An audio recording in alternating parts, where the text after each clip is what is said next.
Collie Fowler, great to see you. It's that time of year again. What's another year, as the old song says? It's coming up towards Men's Health Week for 2026, and it's fabulous to have you here today again to tell us a little bit about it. Collie, it's going on forever. You're at the heart of everything that happens on the island of Ireland in relation to Men's Health Week. And so, can you tell us a little bit about it for the novice who's on here today? Maybe somebody's on, they don't know much about Men's Health Week. Can you start by telling us a little bit about Men's Health Week itself? What is Men's Health Week? No problem at all, Lorcan. Great to be back and talking again about Men's Health Week. It seems like only last week, but here we go a year later or almost a year later. Well, firstly, I suppose, what is Men's Health Week? Well, it's international. It happens every year, and it always begins on the Monday before Father's Day, and Father's Day is always the third Sunday in June. So that's how we gauge when Men's Health Week is every year. But why do we have a Men's Health Week? Well, everyone probably knows that men make up about half of the population on the island of Ireland, but maybe not as many people know that men's health isn't quite as good as it probably should be. But it's not a lost cause. There are things that we can do to improve that health. And that's what we do in Men's Health Week. We have this very positive message of taking control and doing the things that we can do to change the health and well-being of men and boys in the island of Ireland. And there's kind of three things that we try to do. Firstly, we try to heighten awareness of preventable health problems for men of all ages. Secondly, we try to support those men and boys to make healthier choices, to have healthier lifestyles, and to take a wee sort of bit of control on what happens in their world. And lastly, we really want to encourage men to come forward early to detect and treat any problems that might exist for them. So, Collie, is it for all men, every man, or is it for services is for everybody? Who is it for when you sit down to plan? Who have you in mind as the end target for Men's Health Week internationally? Yeah, Lorcan, everyone is the key word really, because Men's Health Week is for everyone. We obviously target men themselves and we try to ask them to do something individually, but it's a bigger picture than that. We're also saying to the policymakers, you have to have a think about what resources you put into men's health and what structures you put in place to promote men's health and to support it.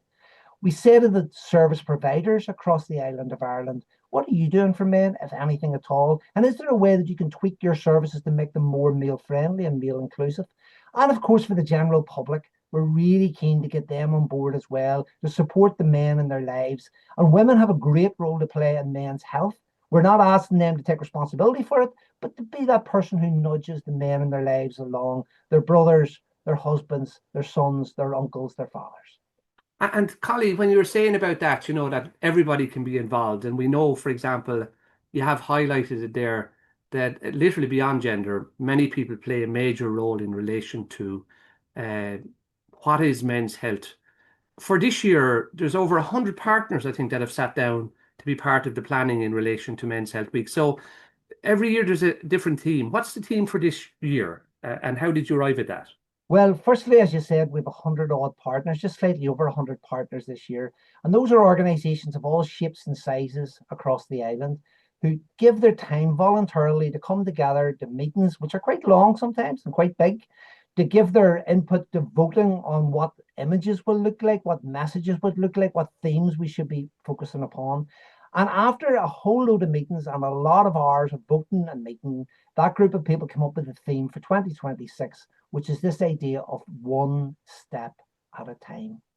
And under this one step at a time, I suppose you could have 1,000 sort of strap lines or catch lines or taglines.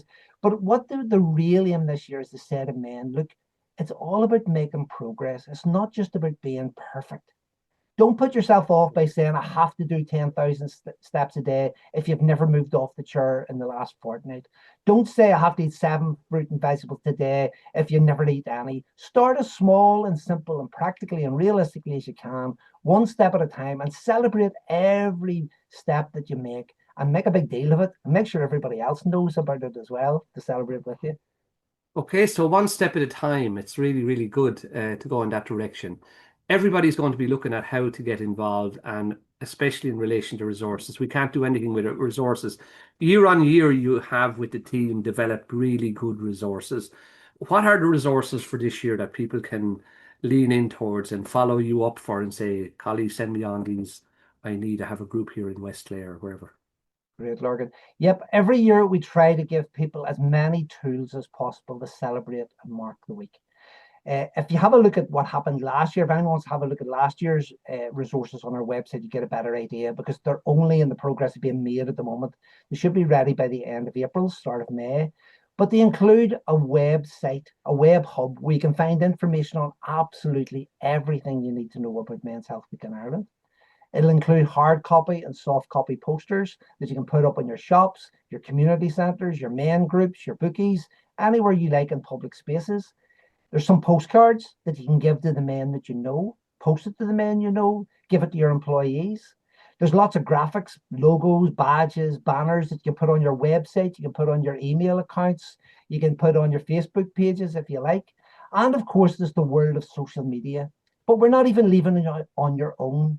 If you want to do something, just cut and paste some of the messages we can give you for each day of the week and put it up on Facebook or Twitter or TikTok or Instagram and promote the week. And I suppose our two big things for the week that mightn't show up on screen, but are our Do You Know Your Numbers Z cards, which are very hard to see against this background. And also, of course, our Action Man booklet, which is probably one of our star attractions every year. Excellent. And all of those are available for free to anyone who'd like them. Now, free and available. And where did it go, Collie? Because you have a website that most people might know who are part of Men's Health Week, but just give us a call out there again on where to go and how to find those resources. Of course, Lorgan. Really easy to find it and a really easy web address, mhfi.org. mhfi.org. And on that landing page, there'll be a big banner telling you where to go and find everything. You don't have to remember anything more complicated than that.